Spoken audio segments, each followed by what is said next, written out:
नमस्कार। मैं Dhananjay Kumar the public India में आपका स्वागत है।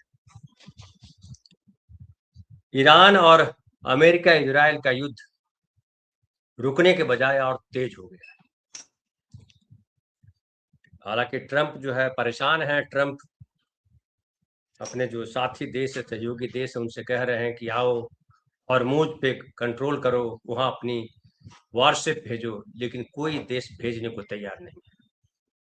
लेकिन फिर शाम में उनका आता है, एक और प्रेस कॉन्फ्रेंस करते हैं, प्रेस से बात करते हैं और कहते हैं कि हमें किसी की जरूरत नहीं है। यानी ट्रंप चिढ़ गए हैं। लेकिन इजराइल जो है पूरे जोश में है और इजराइल लगातार लेबनान पे भी हमला कर रहा है और ईरान पर भी हमला कर रहा है। खबर ये चल रही है कि ईरान के जो बड़े सेना के अधिकारी हैं, लारिजानी, वो मार दिए गए हैं। सुरक्षा प्रमुख है अली लारिजानी। इजरायली रक्षा मंत्री ने खुद ये दावा किया कि हमने ईरान के सुरक्षा प्रमुख अली लारिजानी को मार गिराया। अली लारिजानी जो है वो खामिनेई के बाद सबसे ताकतवर व्यक्ति माने जाते थे और जाते हैं अभी। हालांकि ईरान ने इसकी पुष्टि नहीं की है, लेकिन मीडिया में जिस तरह की खबरें चल रही है उस आधार पे मैं बता रहा हूँ। हालांकि एक देखिए, पिछले दिनों जो इजरायल के प्रधानमंत्री हैं नेतन्याहू, उनके मारे जाने की भी खबर आई थी। फिर खबर आई कि नहीं, वो जिंदा है, वो कॉफी पी रहे हैं, वो लोगों से बातचीत कर रहे हैं वगैरह वगैरह। तो लारिजानी भी मार दिए गए, ये इजरायल कह रहा है, लेकिन ईरान ने अब तक पुष्टि नहीं की। दूसरी तरफ देखिए मुज्तबा खामेनेई, वो एकदम अड़े हुए हैं और उन्होंने कहा कि अमेरिका के साथ किसी भी तरह का समझौता नहीं करना चाहते। और सुप्रीम लीडर जो अभी अभी बने हैं मुज्तबा खामेनेई, जो खामेनेई के बेटे हैं, उन्होंने साफ किया कि वे अमेरिका के साथ सीज फायर के लिए तैयार नहीं है। जैसे कि खबर चलाई जा रही है कि दो मध्यस्थ राष्ट्र युद्ध विराम की बात कर रहे थे, लेकिन खामेनेई ने उसे ठुकरा दिया और कहा कि ईरान इस युद्ध को जारी रखना चाहता है। हालांकि इस लड़ाई में सबसे ज्यादा नुकसान फिलहाल ईरान का हुआ है। ईरान के ढेर सारे लोग मारे गए हैं, 1500 से ज्यादा लोग मारे गए हैं, उसके सुप्रीम लीडर मारे गए, बड़े बड़े कमांडर्स मारे गए। लेकिन ईरान का हौसला जो है अब तक अमेरिका और इजराइल पस्त नहीं कर पाया है, बल्कि ईरान लगातार इजराइल और अमेरिका के, खास करके अमेरिका के जो साझेदार देश हैं, मिडिल ईस्ट के देशों पर लगातार ईरान हमला कर रहा है। और चाहे उसके एयरपोर्ट हो, दुबई एयरपोर्ट का तो वो बुरा हाल किया कि पूछिए मत। दुबई इंटरनेशनल एयरपोर्ट सबसे बड़ा एयरपोर्ट माना जाता है दुनिया का, सबसे ज्यादा ट्रैफिक वहां है और वहां भयंकर आग लगाई मिसाइल हमले में। वहां इजराइल में भी मिसाइल लगातार ईरान फेंक रहा है। उसके अलावा पूरे मिडिल ईस्ट के देश जो हैं वो लगभग परेशान हो गए। उनको समझ में आ गया कि पूरी लड़ाई में फायदा सिर्फ, ये लड़ाई इजराइल के लिए लड़ी जा रही है, इसमें मिडिल ईस्ट का कोई रोल नहीं। लेकिन मिडिल ईस्ट जो है खामखा दो पाटन के बीच में साबुत बचाना कोई वाला हाल हो गया। वो पिस रहा है पूरा मिडिल ईस्ट और दोहरी मार पड़ रही है मिडिल ईस्ट पे। एक मार तो ये है कि लगातार उन देशों में हमले हो रहे हैं, उन देशों के एयर स्पेस प्रतिबंधित है, हवाई जहाज उड़ नहीं सकता, आना जाना रुका हुआ है, आयात निर्यात सब रुका हुआ है। पूरी अर्थव्यवस्था का बुरा हाल होने वाला है। कब तक युद्ध चलेगा ये ट्रंप को भी समझ में नहीं आ रहा। ट्रंप ने पहले कहा था बड़ा गर्व से कि ये 5-7 सप्ताह में खत्म कर देंगे, लेकिन अब ट्रंप जो है वो हाथ खड़े कर दिए और ट्रंप को लग गया है कि ये बड़ा गलत जगह फंस गया है। चूंकि अमेरिका में भी तेल की कीमत 25% बढ़ गई है, आर्थिक संकट वहां भी आ गया है, अभी नवंबर में चुनाव है वहां, तो हर तरफ से ट्रंप घिरते नजर आ रहा है। और जो सहयोगी देश है उसमें से एक भी देश युद्ध में उतरने को तैयार नहीं। नॉर्वे जैसे देश ने भी कहा कि अमेरिका ये जो कर रहा है वो गलत है। और तमाम देश, चाहे चीन हो, चाहे जापान हो, चाहे जर्मनी हो, इटली हो, फ्रांस हो, इंग्लैंड हो, कोई भी देश जो है वो हॉर्मोज में उतरने को तैयार नहीं है। और अमेरिका की खुद की हिम्मत नहीं हो रही है। अमेरिका खुद आगे आगे जाता तो समझ में आता कि अमेरिका जा रहा है और अमेरिका भेजता अपने, लेकिन अमेरिका भी नहीं भेज पा रहा। और हॉर्मुज जो है एक ऐसा रास्ता है जहां से आयात निर्यात, मिडिल ईस्ट जाना और मिडिल ईस्ट से आना, दोनों के लिए हॉर्मुज जरूरी है। और तेल और गैस की कीमतें इस वजह से पूरी दुनिया में आसमान छू रही है। $153 प्रति बैरल तक पहुंच गया है और अनुमान लगाया जा रहा है, जैसा कि ईरान ने पहले भी कहा था, कि 200 के पार हो जाएगा। 200 के पार होने का मतलब है दुनिया में हाहाकार मच जाएगा। भारत में भी देखिए तेल का संकट है। अभी जहाज आया है, हॉर्मुज से 2 जहाज आए हैं और कहा जा रहा है कि उससे काफी गैस की समस्या कम होगी। लेकिन मैं आज निकला हुआ था, मैं भी गैस ही देखने गया था, सिलेंडर। हालांकि मेरे घर में पाइपलाइन है, इसलिए लगाया गया है। जहां मैं रेंट पे रह रहा हूँ उस घर में पाइपलाइन पे चल रहा है, लेकिन घर बदलना होगा तो मुझे सिलेंडर की जरूरत पड़ जाएगी।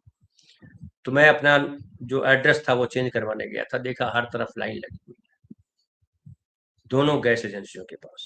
और लोग जो है सिलेंडर लेकर के खड़े हैं धूप में। सिलेंडर उनको दिया जा रहा है, एक गैस वाले सिलेंडर दे रहे थे, दूसरे जहां हमारा गैस वाला था उसने कहा कि सिलेंडर है नहीं, 11 बजे आया था और खत्म हो गया, अब कल सुबह 9 बजे आइए। तो सिलेंडर की मारा मारी है। रास्ते में मैंने कई जगह देखा रेस्टोरेंट बंद है। रेस्टोरेंट अगर कोई खुला हुआ है तो वो एक जगह मैंने देखा कि 5 चूल्हा जलाया हुआ है, वो लकड़ी का कोयला लगाया हुआ है, लकड़ी का जो काला वाला कोयला होता है कोयला लगाया हुआ उस पर। तो रेस्टोरेंट्स बंद है, रेस्टोरेंट जहाँ है वहाँ कोयले पे खाना बन रहा है। हालत खराब, भयंकर भय है, क्योंकि सरकार की तरफ से खबर ये आती है किसी चीज की दिक्कत नहीं है। अब जब जमीन पे उतरिएगा तो हर तरीके की दिक्कत है। तो सरकार और आम आदमी के बीच कोई तालमेल नहीं है, सरकार के न्यूज के बीच तालमेल नहीं है। और नरेंद्र मोदी एकदम चिंताविहीन है। जो बड़ा फेमस है कि नीरू बांसुरी बजा रहा था, वो बांसुरी बजा रहा है, वो चुनाव में बिजी है। वो पाकिस्तान कैसे पश्चिम बंगाल जीता जाए इस पर लगे हुए हैं। और देखिए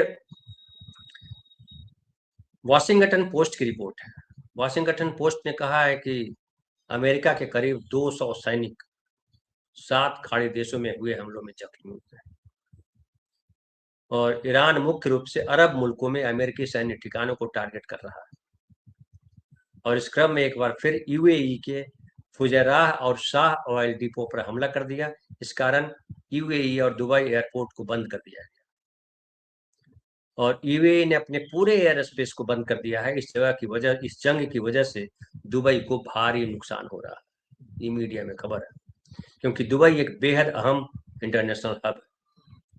इसके अलावा ये भी बताया जा रहा है कि ये जो यूएई का एक ऑयल एक्सपोर्ट रूट था, फुजैराह ऑयल इंडस्ट्रीज, उसका पोर्ट जो है, जिसको हॉर्मुज बाईपास से बाईपास कर जाता था और वहां से तेल व्यापार संभव था बिना हॉर्मुज के भी, लेकिन उसमें भी दिक्कत आ रही है। और नतीजा है कि पूरी दुनिया में तेल की कीमतें भारी बढ़ गई हैं। भारत में तो अभी पेट्रोल डीजल का कीमत नहीं बढ़ाई गई है, लेकिन अगर ये लंबा चलता रहा तो यहाँ भी आसमान छुएगा, क्योंकि पाकिस्तान में जो है 350 रुपए लीटर पेट्रोल मिल रहा है। ये हालत है कि किरोसिन तेल की कीमत भी वैसे ही हो गई।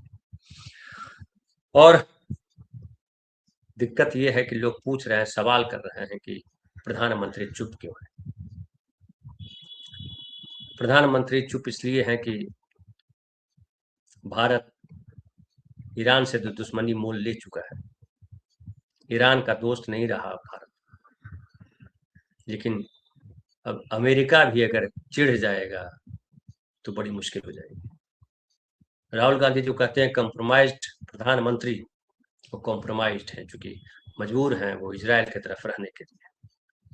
और देखिए देश के भीतर लगातार हिंदू मुसलमान करने की कोशिश की जा रही है।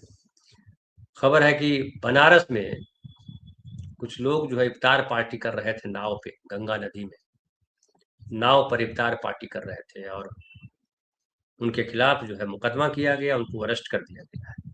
आरोप लगा, किसी भाजपा के नेता ने आरोप लगाया कि ये वहाँ मुर्गा पार्टी दी गई। जो इफ्तार करते हैं उसमें नॉनवेज भी खाते हैं लोग, मुर्गा पार्टी दी गई और उसमें जो है उसकी हड्डियां जो है वो वहीं पानी गंगा में बहा दी गई। इससे गंगा पवित्र हो गई। मतलब ढोंग की भी हद है, गुंडाई की भी हद है। अरे भाई, पूरे देश में गंगा नदी की या कोई भी नदी के किनारे जो शहर बसा हुआ है, गांव बसा हुआ है, शहर और गांव का सारा कचरा, ठगा मूता सब, थूका सब गंगा में या जो पास में नदी है उसमें बहता है। और क्या नहीं है, बनारस में भी जाइए कितना गटर उतरता है वहां पे, समय कुछ समय दिखाते रहते हैं। कानपुर जाइए, सारा गंदा पानी वहां जाता है। पटना आइए, सारा गंदा पानी शहर का जो है गंगा नदी में जाता है। लेकिन उनको जो है खाली हिंदू मुसलमान करना है और पुलिस तुरंत तत्पर कार्रवाई करती है। हिंदू भावनाएं आहत हो गई।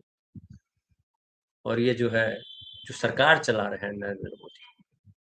नरेंद्र मोदी की सरकार कितना नुकसान करेगी। ये कल जो है बता रहे थे वो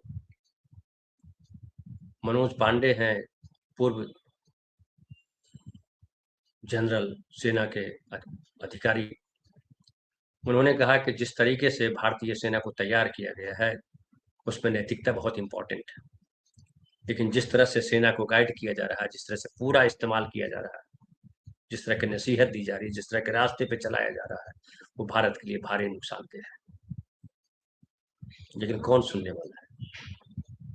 नरेंद्र मोदी जी को सुरूर चढ़ा हुआ है, उनको दिमाग में घुसा हुआ हमको नेहरू से अलग रास्ता बनाना है। और वो कई बार कह चुके हैं प्रधानमंत्री कि हम जो है, नेहरू और दूसरे प्रधानमंत्रियों ने देश को गलत रास्ते पे चलाया, हम सही रास्ते पे लाना चाह रहे हैं, सुधारना चाह रहे हैं। संसद में प्रधानमंत्री कह चुके हैं। तो नेहरू ने जो किया उसमें मुस्लिम राष्ट्र जो थे उन सब के साथ बेहतर संबंध रखे। नेहरू ने कोशिश की कि दुनिया में किसी के साथ, किसी भी देश के साथ झगड़ा न हो। चीन के साथ भी वही कोशिश की थी, पंचशील। हालांकि चीन ने धोखा दिया, चीन आज भी धोखा दे रहा है। लेकिन हमारे नरेंद्र मोदी जी को तो आपदा में अवसर तलाशते हैं। और आपदा में अवसर इसलिए है कि जनता भाड़ में जाए, हमको सत्ता चाहिए। वो हिंदू मुसलमान करके मिले, झूठ बोल करके मिला, चाहे जैसा मिले। और बंगाल के चुनाव में तमाम तिकड़म लगा दिया गया है।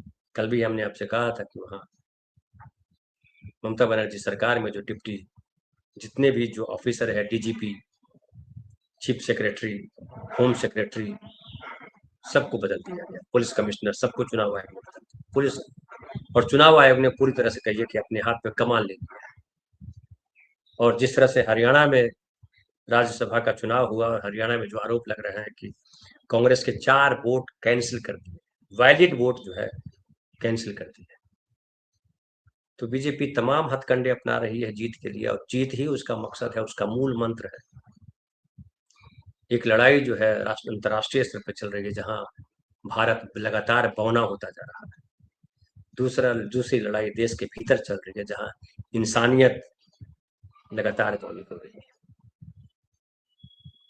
अब ईरान ने जो कहा है कि ये हम चाहते हैं कि लंबा चले युद्ध, अब देखना है कि अमेरिका कब घुटने टेकता है। लोग कह रहे हैं कि घुटने तो टेकने होंगे अमेरिका को ही, चूंकि अमेरिका बिना पैसे के जी नहीं सकता, ईरान बिना पैसे के जी सकता है, अमेरिका बिना पैसे के नहीं जी सकता। और मिडिल ईस्ट के देश अगर तबाह और बर्बाद होंगे तो उसका नुकसान अमेरिका को भारी नुकसान होगा।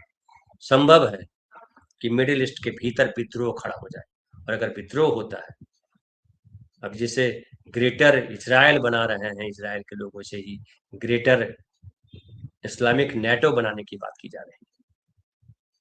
तो फिर से क्या धार्मिक स्तर पर लड़ाई की जाएगी दुनिया में, ये सबसे बड़ी चिंता उभर करके आ रही है। हालांकि कई जगह की सरकारें जो है अमेरिका के साथ है, लेकिन वहाँ के नागरिक अमेरिका के साथ नहीं है। तो फिलहाल इतना ही। बहुत बहुत धन्यवाद। कल फिर बात करेंगे नए विषय पर।